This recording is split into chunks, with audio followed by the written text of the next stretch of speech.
There's a bit of a crisis looming in the classic car industry.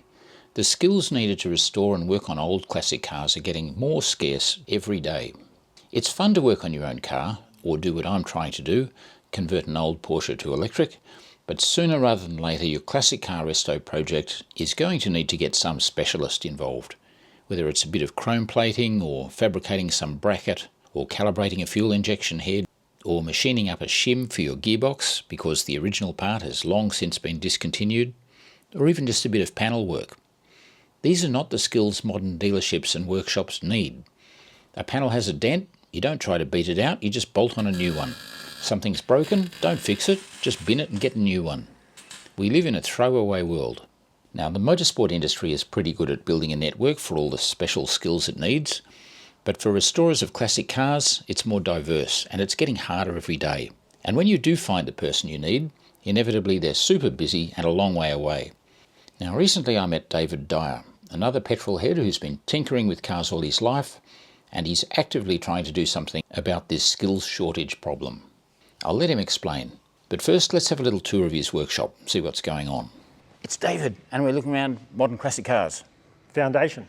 Foundation, no longer just a business, a foundation. Yes. Okay, quick run around, what have we got? What do we got? We got lots. Lotus Elan, 1972, complete rebuild, chassis, engine, gearbox, interior, paintwork, trim. Okay. 1959 MGA. MGA. Again, full rebuild. And there are the guards for it just over on the floor there. There's all the guards and the bits and pieces. Been painted. Engine's hidden away somewhere. Yep. Think 54, going by the number plate. Yep. MG Y-type. So this has come in for a bit of love, some carpet, shock absorbers, just some general tidying up to keep it going. Okay. Yeah, Guy does, I think, about 30,000 Ks a year in this. Wow. As a day driver. Wow. Probably been painted some stage in its, 70 odd years of life. Okay. But now this is the one that just drop dead gorgeous. Yep, something we're pretty proud of. So MGA, late 50s, early 60s. Australian built in Enfield. Now fitted with Mazda 2.5 litre engine. Strengthened chassis, things like the timber floorboards are now gone, and we have bonded honeycomb aluminium floors in them. So modern techniques, old car, to bring it back up to speed. So again, running about 250 horsepower, 5-speed gearbox, disc brakes front and rear, 5-link coil over rear suspension, 3D printed aluminium tail lights and number plate holders. And front suspension? Front suspension is off an MGB. Okay. Which we've grafted on, 4-pot alloy calipers. Lots of little details everywhere. Amazing. New tank in it? New tank, interior trim, made the colour up, Connolly leather, Wilton carpet from a Rolls Royce.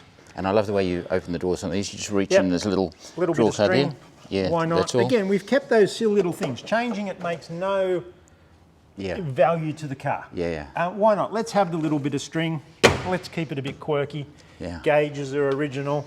Hidden fuel tank to tidy up the back. Oh, okay. Oh, that's amazing. Yep. So stolen that off a motorbike. And what's in here? Haven't finished the boot. Oh yeah. Some structural chassis. Yeah, look at that. So you're really strengthening the thing to handle the extra extra power. Horsepower. Also acts as an anchorage point for the seatbelts. Okay. So car didn't originally have seatbelts, but we've now got retractable seatbelts in it. Let's have a look at those. And they pull from the centre? They get a little touch from pull from the centre, so they come over your shoulder. Yeah. If we do that on the conventional side, they're too low. Yep. And wrap around. So again, little touches. Yep. Fabulous. Yeah, so the number plate frame is 3D printed aluminium.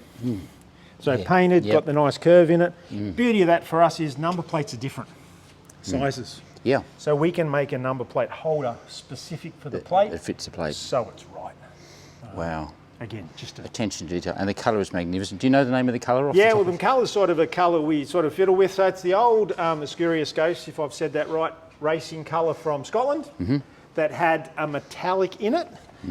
Took the metallic out and put a little bit of fine pearl in it.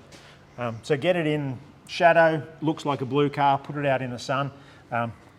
and it really pops. It looks fantastic. Again, replica Dunlop wheels. No, this is our first one. We built this. This will be up for sale for when we finish it in a month or so. We've driven it. It's registered. We've pulled it apart like we do with most things. Yeah.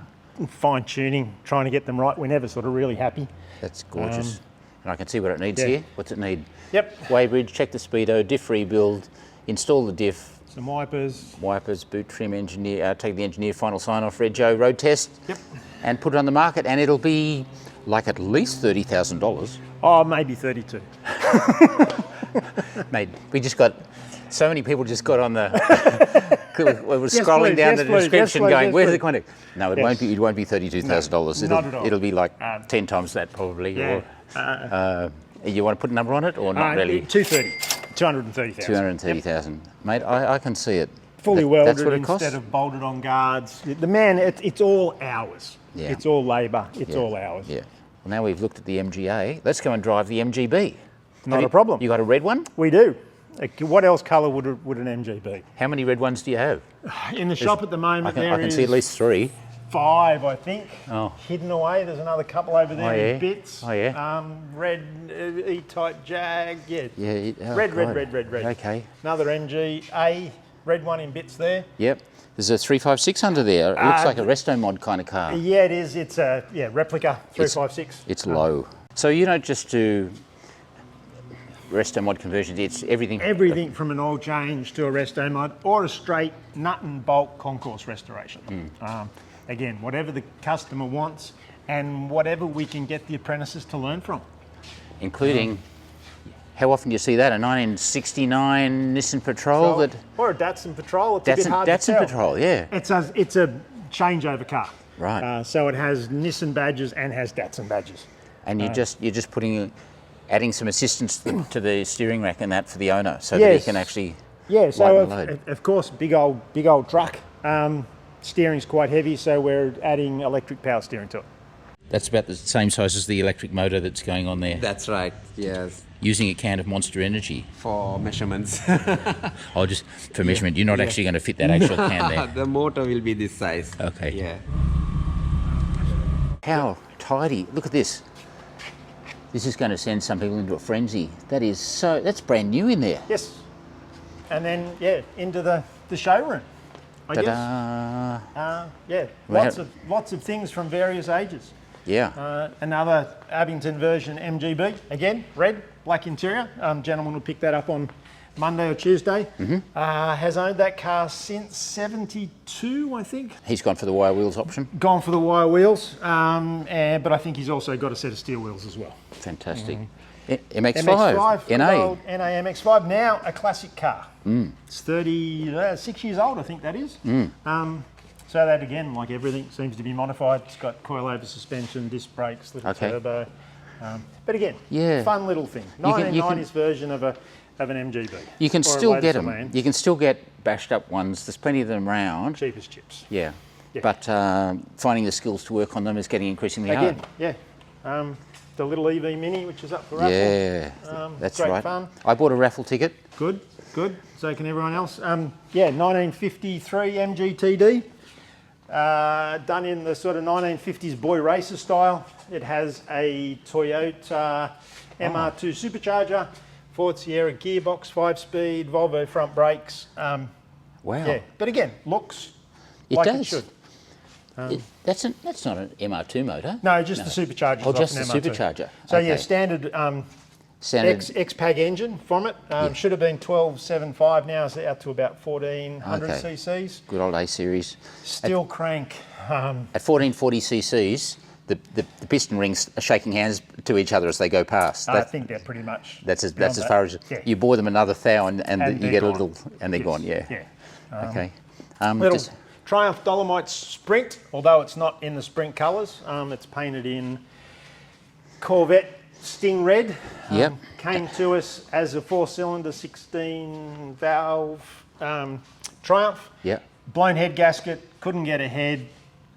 Weren't confident we were ever going to get it to seal. So it's now running a 3.5 litre Rover V8 and a 5-speed gearbox. Of course it is. Why not?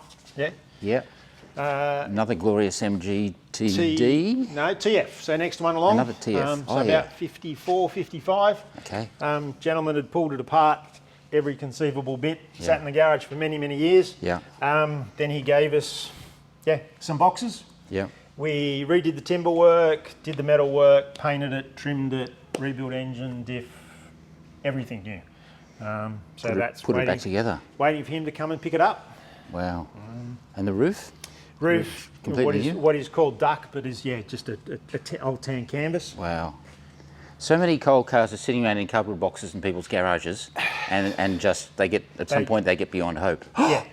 I've just seen a Daimler 250. Yes. Except it's not. It's a 66 rat rod. It's a rat rod, this one. It is indeed. Oh my God! You're running a Barra motor. Yep. So FD Falcon Barra 4 litre. 4 litre Barra motor. Yep, running the 6-speed automatic electronic gearbox. Really? How have you done the gear stick on that one? Let's have a look. So we've got rid of the gear stick and we have coupled it into the old school column shift. So that's your gear shifter. Correct. Yes. Park, reverse, neutral, drive. Just like. I hate to say it, the first car I ever, in inverted commas, drove, sitting on my dad's lap on one of these, Mark II Jag. So it's the same, Mark II Jag's the same as the Daimler. Yep. And I sat on his lap and I actually vividly remember just the look of that drive selector because it was automatic. Yep. And you've lost the burr walnut and put in a copper panel here. Yeah, so that originally being a Daimler had a black leather setup. Not the timber. Not the timber. Oh, yeah. And we did the timber in a Japanese black ink and finished it in satin instead of gloss. So it's still timber, but it gives it a modern touch. And then we found the black centre was just too much. Too much black. So a bit different, went with brushed copper. Wow. Oh. I hear the fuel pumps going. Yep. So gauges look original, but they're now electronic. So it does. Oh, and the tacho spins round. Yep. Man, the trouble you go to, lost for words.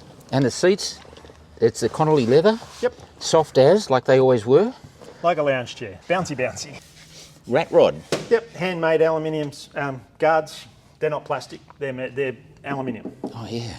And the paint's sort of just as it is. It's just satin black. Shows every fingerprint. Yep. Can I leave my own fingerprint here? Yeah, why not? Okay, here we go. Yep, we can even play noughts and crosses if you really want. Okay. Oh, I'm going here. Oh, you're setting yourself up here. I am. I have no idea.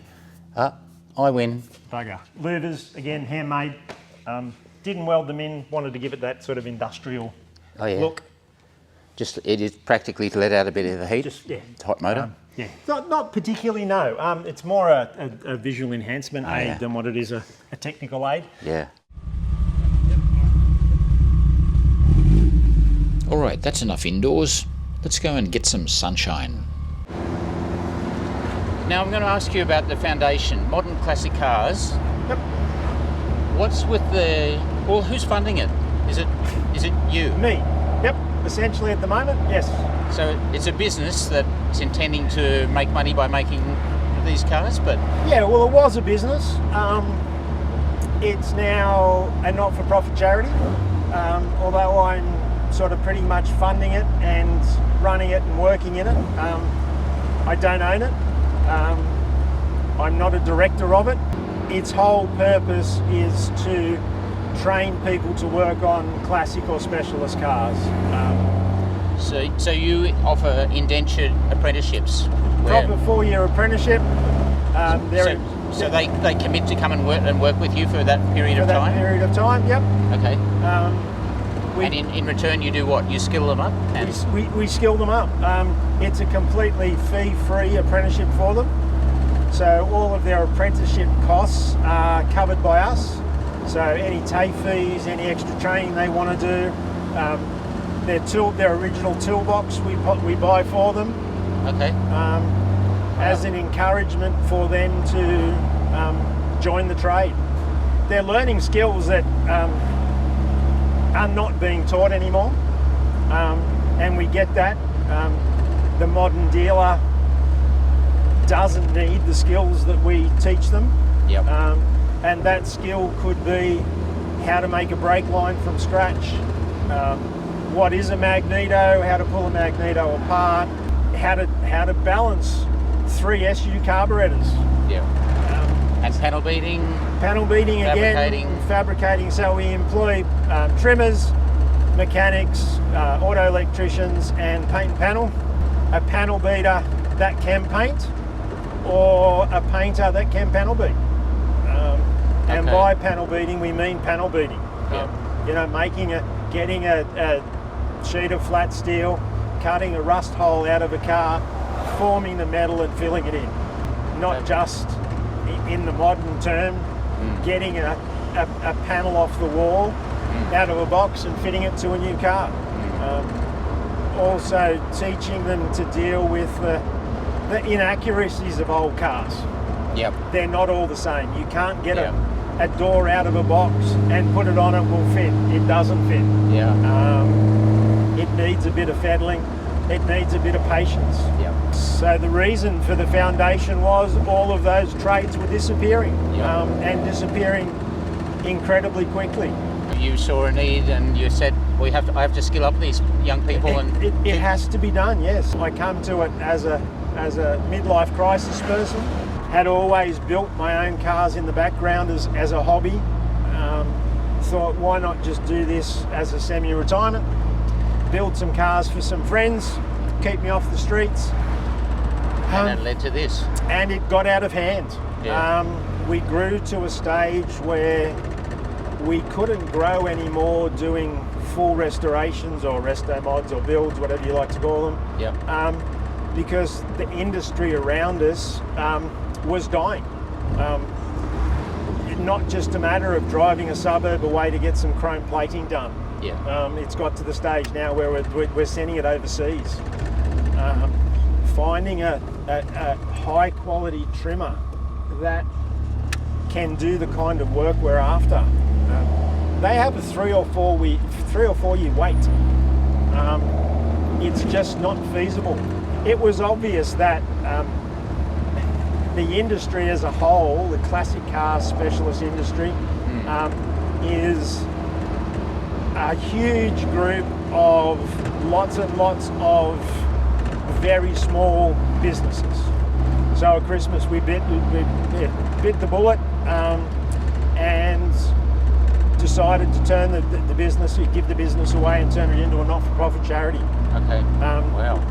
We had the perfect learning situation for the tradesmen. We had the customer base, we had the business, we had the cars, we had the experienced men and women to do it. It was just obvious place to do it. Yeah.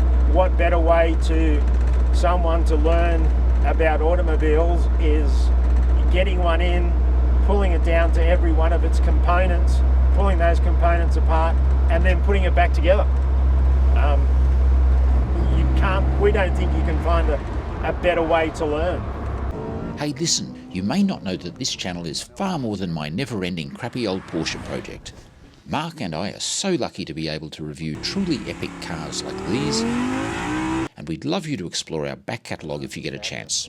Whether it's a classic, exotic, or just something really exciting or fast, there's bound to be something for you. There's even my ancient tales from the Nürburgring. Good Lord, is that 20 years ago already? Heavens. But if none of that interests you, or my silly antics annoy you, then we're truly sorry we wasted your valuable time. That's something we have in common. We both won at Bathurst. For God's sake, nobody cares, Stu. Stick to the cars. Oh!